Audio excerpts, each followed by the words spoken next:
If Harris comes into the power, there will be something as far as Pakistani interest in Washington are concerned. Whoever comes in the position of power, Pakistan is going to be a player for them, right?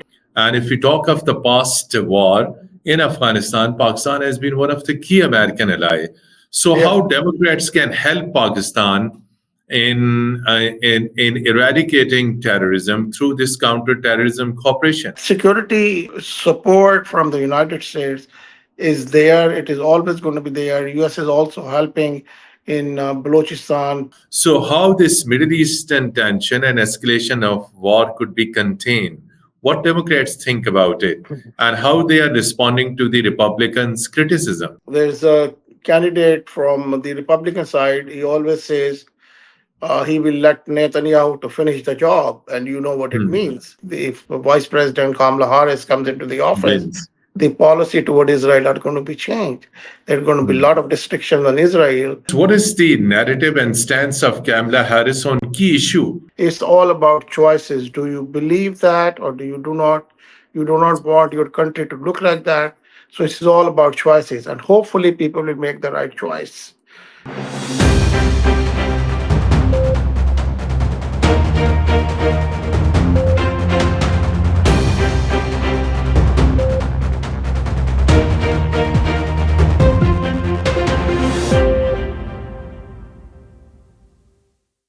Hello and welcome to program Inside in V News English. United States presidential election campaign has entered into a decisive phase.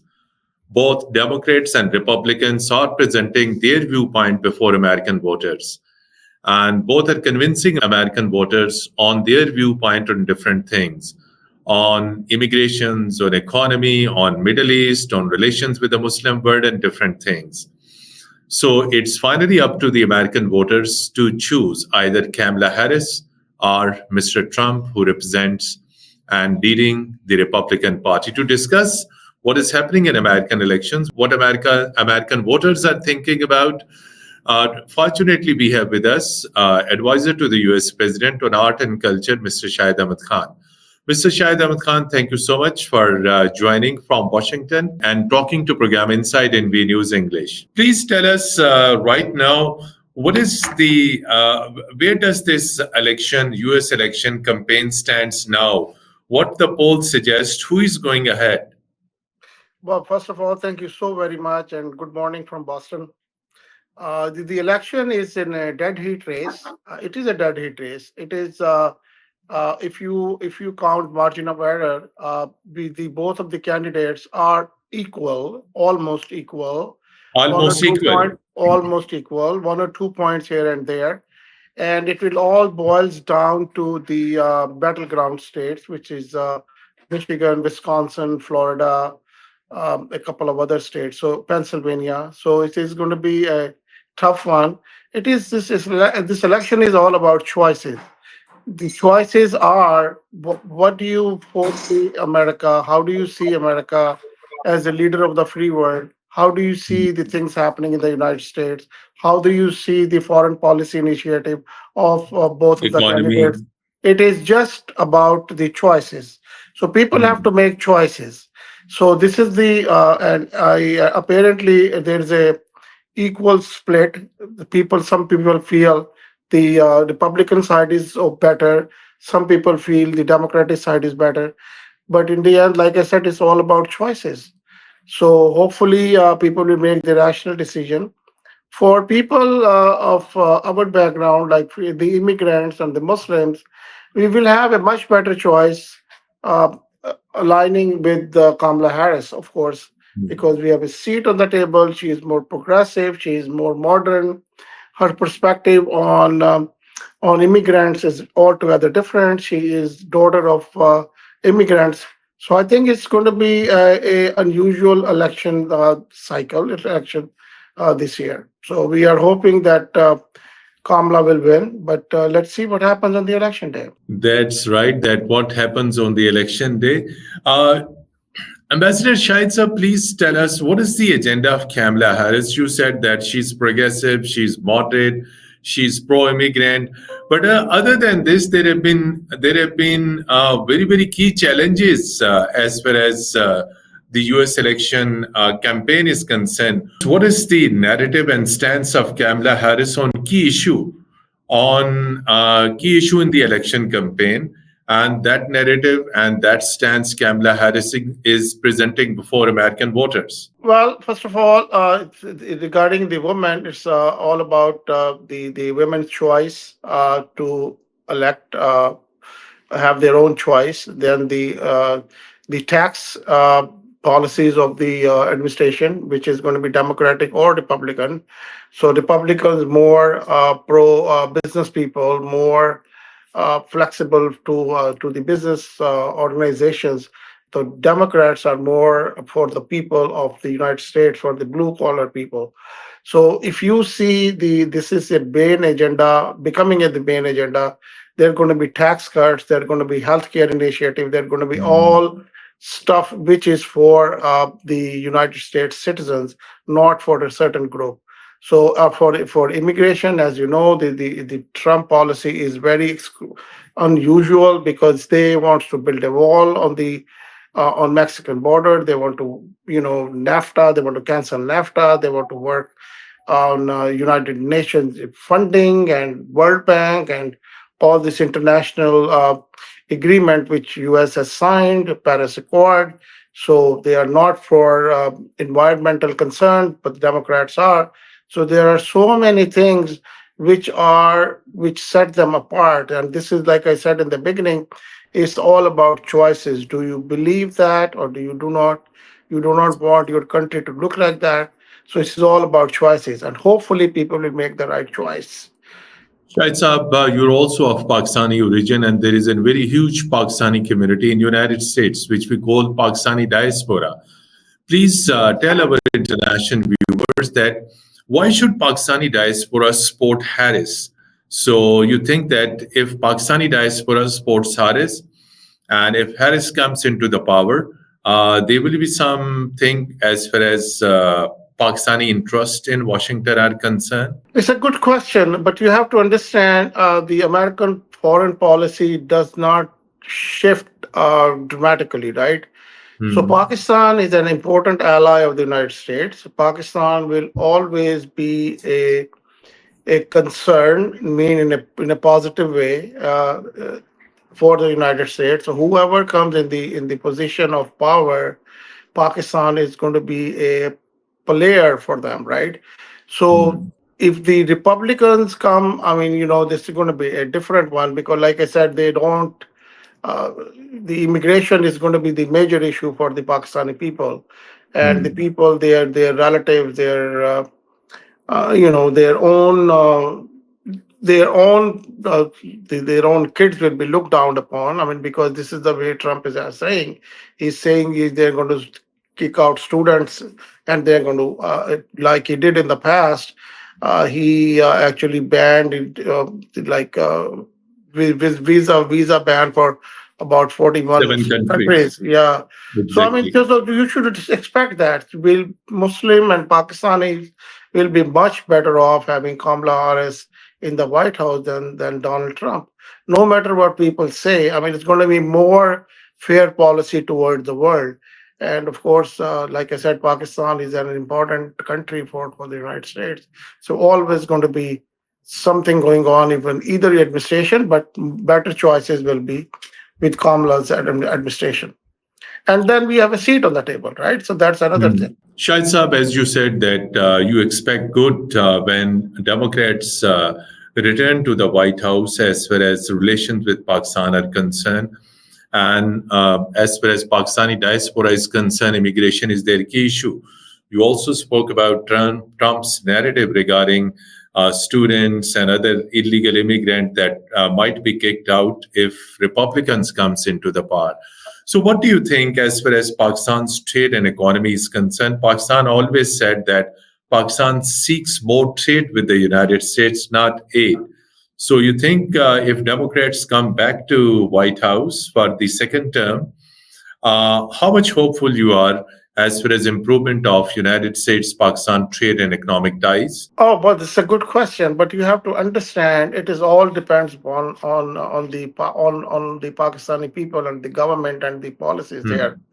Pakistan has a very limited number of products which they can export, and the crisis, the energy crisis and the other things which are going on in the countries, they are not able to export. They are not able to produce. People, the gas crisis, the other electricity crisis. So first of all, Pakistan has to produce more products, right? And Hmm. then they will be able to export. U.S. is the largest market. U.S. is still the largest. Pakistan is the largest exporter to the United States. And you know that this is way beyond the other countries. So it is going to keep continue happening. Let's say textile. If the textile is not going to be produced enough to export to the United States because of the crisis in the country, so what will you export? What else do you have? Technology, the internet is down, and the power sector is struggling. So first of all, we have to fix all these things in Hmm. Pakistan, and then this would eventually happen. US has good relationship with India, of course, and they are doing a lot of IT stuff with India. And Pakistan will get the spillover for sure. But the internet issue has to be resolved, right? The companies are in Pakistan. The IT companies are struggling. They are just asking government, forget about the energy, forget about, just get us the internet speed. I mean, they should communicate to the world. If that is not happening, so what do you expect America will do? I mean, you don't have any product to sell, so then what's going to happen? The US is ready to buy, but we need to have in Pakistan, we need to have a product to sell. True, that Pakistan needs to enhance its industrial output. So if there is more production, then definitely there will be more Yeah. exports. Then you can Yes, ask for concessions. But if you don't have a exactly. product, you will ask for concession, and you don't have product to sell, then what are you going to do? That's right. So coming to Shahid Saab, your particular portfolio, art and culture, you are the advisor to the US President on art and culture. Art and culture is the soft image of not only Pakistan but also United States. Share your narrative and your concept that how art and culture can bring Pakistan and United States close to each other. Well, the art and culture is a non-threatening diplomacy, and I Hmm. travel all over the world, mostly to the Muslim countries, and always they always welcome me, and they want to do culture exchanges. Same thing in Pakistan. So I have been traveling all over the country. So initially, it was a bit challenging, but the you have seen that I have visited Lahore, I have visited Karachi, I have visited the other Taxila, and we have Hmm. given grants to Taxila Museum. We have given grants to National College of Arts. We are supporting arts and culture initiatives from Pakistan. We got a few artists from Pakistan. We are working with the Museum of Fine Arts in the United States, trying to get some the creative artists from young artists from Pakistan. Ambassador was in Mohenjo-daro. I was in Taxila. So we are Hmm. doing all these efforts vis-a-vis Pakistan, and Pakistan has lot to offer. Pakistan has, I mean, look at even Coke Studio. Look at the kind of hits they get on the on the web. I mean, this is unbelievable. And unfortunately, we cannot package that the way it should be. So I'm struggling to do that. Of course, we need some resources from Pakistan also, and I am part of the Kennedy Center, which is the cultural center of the United States. We try to do some exchange programs, and it's work in progress for sure. And this is, like I said, it's a non-threatening way. And whenever I travel to the Middle Eastern countries, and now I'm going to Central Asia pretty soon. So I mean, you always see the administration or those countries are very welcoming. They want to have their culture and art and music and dramas and movies displayed in the United States, so people have a better understanding of their fabulous cultures. So this is work in progress. Same thing with Pakistan. Pakistan has much more to offer than the other countries in the region. So I think we have a lot of history, we have a lot of talent, we have a lot of artists and who are at the international stage. So I think we should work a little bit more with the U.S. Embassy, and we are just trying to bridge it. We are trying to bridge it, and it's happening. Shai Saab, coming to a very, very important area, that is security and counterterrorism. Security and counterterrorism is an area between Pakistan and United States where cooperation had been ongoing. A regular cooperation between the two countries, regular intelligence sharing between Pakistan and United States. Pakistan's current position is that Pakistan is confronting a war on terror. And if we talk of the past war in Afghanistan, Pakistan has been one of the key American allies. So, Yeah. how Democrats can help Pakistan in eradicating terrorism through this counterterrorism cooperation? Well, there are a lot of things happening as we speak. And there's a Democratic administration in the United States. There are a lot of things that are happening. There's a lot of security related initiative are done. There's a lot of exchanges. The other day there was a group of senior police officers getting trained in the United States, and they were in Boston, IGs and DIGs of Pakistan, and there is a military side is also covered, and they were in CENTCOM, and so that security support from the United States is there. It is always going to be there. U.S. is also helping in Balochistan, trying to get the surveys of the area where mines and where the mines are, when they're trying to use the AI technology with the U.S. support to find what minerals are there. So in Balochistan, of course, there's a huge law and order situation. So U.S. will help that, and then the U.S. companies also come and help Pakistan to dig out the wealth and mines and minerals they have over there. So yeah, it is it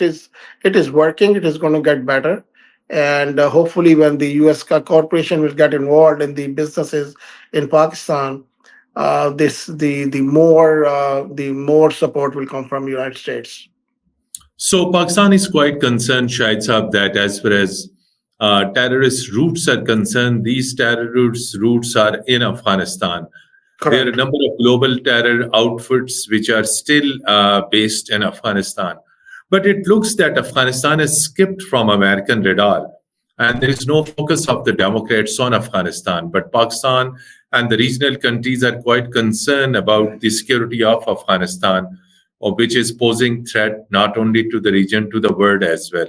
So, how Democrats in the second term, if they come into the power, would be addressing the terrorism issue in Afghanistan? Well, there's so much going on in the world, as you are aware of. Hmm. There's a Ukraine war Hmm. going on, and there's a situation Middle in East the Middle tension. East. Yes. So I mean, of course the focus shifts, but it doesn't mean at all that U.S. is not concerned about the situation in Afghanistan. They are dealing with the Afghani government, not directly in Afghanistan, but they are having meetings in Qatar, and the U.S. is extremely concerned about the terrorism which is actually growing in Afghanistan, and of course, naturally getting into Pakistan, and U.S. is concerned about it, and they are supporting Pakistan's efforts there. Of course, it will, the Pakistani government and Pakistani army has doing an extraordinary job in dealing with the terrorism, which is remarkable. I mean, they removed pretty much all the hideouts of the terrorists, all the command and control centers in the past. Now they are reestablished in Afghanistan, but they are not going to get that kind of support in Afghanistan. Like they not support mean the kind of hideouts or the command and control center they had in Pakistan. So it's going to be very limited. Now you don't see those kind of terrorism or those kind of terrorist activities like Pakistan is used to see 10 years ago or 5 years ago. It's not like that anymore, because the security forces in Pakistan has done an outstanding job to eliminating those people. Now these bunch of groups in Afghanistan are creating trouble, and of course they will be taken care of by the Pakistani security forces with the help of United States. United States is always going to help Pakistan in curbing terrorism. That goes without saying, and because it's not because these groups are not just the you know working or terrorizing Pakistan and Pakistanis, but they are a threat to the world as well. So U.S. is aware of that. U.S. continues supplying the required support from the United States government. That's right, that US is committed to provide And like I support. said, it now Exactly. but like I said in when we see maybe the situation between the two countries is not that looks that good, but that is not true if you look at from the other perspective, the training of the law enforcement agency, the support from the United States to the law enforcement agency to the security agency in Pakistan, you will be surprised to see how interactive they are and how supportive they are to each other. So there is a huge Muslim diaspora. I mean, Muslims from all over the Muslim world, they're in large number living in United States of America, and they're part of the Correct. American vote bank. Correct. So tell us about what Democrats are thinking about the Muslim voters in United States, because Muslim voters are quite concerned about the tension and the war in Middle East, which is escalating, which is going beyond Palestine and Gaza border. It has reached to Lebanon and it has reached to Iran.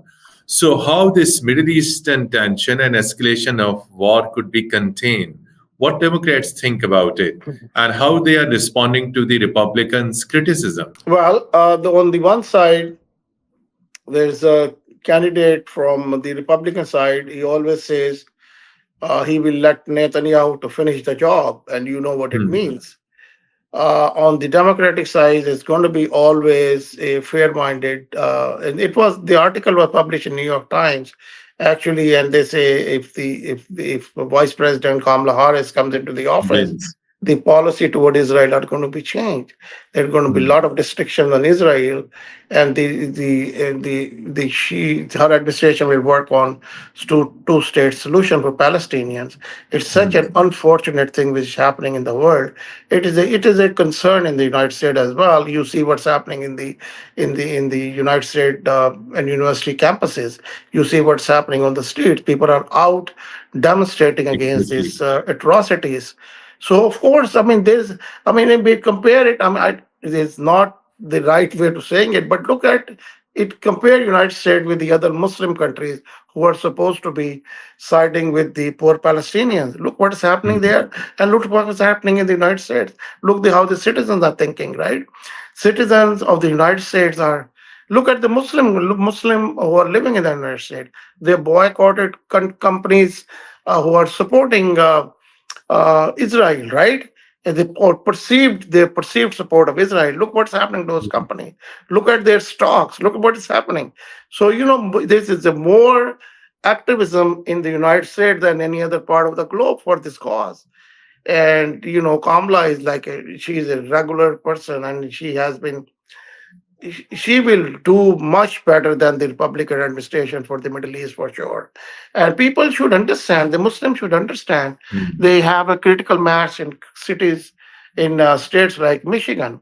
And they should understand better that supporting Trump means, let the Israeli administration finish the job. And we all know Hmm. what it means.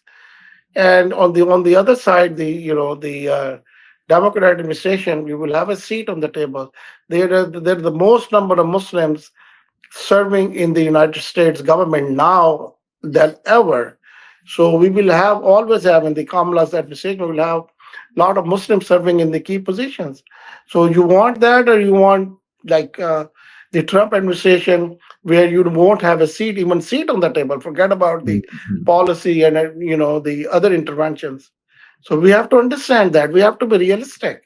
Muslim has to be very realistic rather than taking impulsive decisions and making statements which do not make sense, in my opinion. So, as you said, and you shared your perspective on Middle East, but quoting the Republican candidate, Mr. Trump, he said, "Had Republicans been in the power, the situation in Middle East would have been different." And Democrats mishandled that. How would you respond to this particular? This is a big shift from their traditional policy on Middle East. These are just the words. He was saying the other day that Netanyahu is doing a good job. So I let him Netanyahu is continue doing a good job. doing a good job. So I mean, he is he speaks from both side of his mouth. And during his administration, last time when he was in the office, look what happened. The capital was moved to Beit al-Maqdis, right? So you see I mean, their perspective on Israel and the Jewish state, which is very unusual. I mean, to say the Hmm. least. Shahid So I Sahab, mean, people should understand. People should. I mean, he has been making statements bluntly, openly. I mean, I don't know what when people say these kind of. I hear that from the folks in the United States as well. But I hmm. guess they have to learn a little bit more. I guess and Shahid see. Sahab, this Ukraine war is also a biggest challenge. It has emerged as like a biggest challenge for United States because over last, it's almost stretching 3 years that the conflict is lingering on. So, Yes. what do you think? Why Democrats have been unable to reach to some deals, some peace agreements? There have been number of rounds of talks on Ukraine for peace deal with the Russia. Why there is a delay in peace in the Ukrainian conflict with Russia? Well, I don't understand the deep what is going on because the Ukrainian president is here in the United States all the time, and Hmm. America, the if you hear the congressional hearing, if you listen to congressional hearing, you will see there are a lot of opposition of Hmm. supporting the Ukraine war, and they. So I mean, it's not like the America want to continue the war; they want to stop the war. But the on the other side is Russia, right? You have to understand the Russia is the one who attacked Ukraine, so they Hmm. have to back off, and you won't let Ukrainian people killed. I mean, you don't want that. You don't want Russia to take over Ukraine. I mean, of course, Russia has to back off. And if they are not backing off, United States will continue supporting the poor people of Ukraine. I mean, it's so such an there are no easy solution to these things. I mean, we cannot say, well, stop the war, do not stop the war, stop the aid, then let the Ukrainian die. How this will happen? They have to support. They cannot win the war without United States supports. And this is what he keep asking. You see, you listen to his speeches, listen to his begging, and whenever US says we are not going to support you anymore, he comes to United States. He wants to. He doesn't want to have Russia occupy their country. I mean, he doesn't want to have, and the people of Ukraine do not. It's a very difficult situation. However, the war has to be stopped. The people Hmm. and people should have the right to make their own decisions. I mean, not like any country can come and take over another country with the force. I mean, this should not have happened anyway. Shai Saab, recently there was a BRICS plus meeting that took place in Kazan, and Yes, Russia sent a signal to the West, particularly to United States, that yes, Russia is not isolated; it's yes. leading the global South. How do you think, and what do you think about this Russian claim that they are the leader of the global South, and it's not diplomatically isolated despite Ukrainian war? It's not economically down despite this Ukrainian war. How you see this particular BRICS? Do you think it is posing biggest economic challenge to the United States led G7? BRICS is a good organization that represent a lot of countries that, of course, they will do well dealing with each other, of course. And the question is it a challenge for the United States? Yes, it is. Yes, it is. It And is a for challenge. United, yes, it's a Hmm. big, it's not a big challenge, but it's a challenge for the United States. But you have to understand at this time, dollar is reserve of the world, right? And US owns dollar, right? This is US currency. So, Hmm. I mean, until and unless something like that happens, that BRICS countries, they come up with their own On currency, currency. they own Hmm. trade, then they trade in that currency. US is going to suffer, but not that much until and unless they Hmm. will. And the chances of that happening are very slim. EU tried. I mean, there are other, countries and the organization and the groups that have tried that. It hasn't happened yet. Until and unless that happens, it's going to be difficult, but it's going to be a bit challenging for the United States for sure. So, Shahid Saab, China is also a big issue in Southeast Asia and also in Asia. So, what do you think? How Democrats, under the leadership of Kamala Harris, if they come into White House, what will be their policy towards China? Do you think they will revise their Well, policy, or whatever is the current policy that will continue current towards China? policy is in the Trump administration, the policy towards China was very unusual. I mean, they put tariffs on the Chinese import and they were threatening China. What happens in the end, the Chinese, which is the basically it's a labor market for the United States in a way. They produce Hmm. everything and export to the United States. United States is the largest importer of the Chinese products, and Hmm. China is the largest exporter to the United States. They cannot survive without each other, right? So they are Exactly. always friendly type of relationship. But during the Trump administration, they put tariffs on the Chinese products. So True. in the end, U.S. consumer ended up paying more because China there is a they do business, they don't do charity, right? So if the U.S. is going to increase the tariff, the products in the United States will be more expensive for the consumers. It's a simple, straightforward thing. And the rest is there are going to be bit of conflicts about Taiwan, about South China Sea, and there are going to be a lot of other things that will continue going on.